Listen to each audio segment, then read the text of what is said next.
રાજકોટના ગોંડલ માર્કેટિંગ યાર્ડમાં ઘઉં અને ચણાની આવક નોંધાઈ। વધુ એક સમાચાર રાજકોટથી, જ્યાં માર્કેટિંગ યાર્ડમાં ઘઉં અને ચણાની આવક નોંધાઈ। જ્યાં યાર્ડમાં ઘઉં અને ચણાની રેકોર્ડ બ્રેક આવક નોંધવામાં આવી। 1.25 લાખ કટ્ટા ઘઉં તથા 70 થી 80 હજાર કટ્ટા ચણાની આવક નોંધવામાં આવી। યાર્ડ બહાર 1600 થી વધુ વાહનોની નોંધણી થઈ હતી। હરાજીમાં ઘઉંના 20 કિલોના ભાવ ₹470 થી 650 બોલાયો।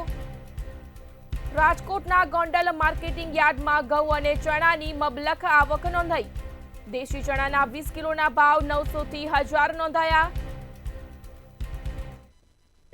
એશિયાનું અંગ્રેમ ગણાતું યાર્ડ ગોંડલ માર્કેટિંગ યાર્ડ હરેક ગણશીની માફક અત્યારે ગોંડલ માર્કેટિંગ યાર્ડ ઘઉં અને ચણાથી ધમધમી રહ્યું છે। આજે આવક ચાલુ કરતા ઘઉંની આવક 1 લાખ થી 1.25 લાખ જેવા કટ્ટા ઘઉંની આવક થઈ છે। સાથોસાથ ચણા પણ, એમાં સફેદ ચણા, દેશી ચણા બંને મેળવી 70 થી 85 હજાર ગુણી ચણા પણ આવેલ છે। એટલે આખું માર્કેટિંગ યાર્ડ અત્યારે ફૂલ ભરાઈ ગયું છે। આવક ચાલુ છે, સાથોસાથ વેચાણ પણ ચાલુ છે।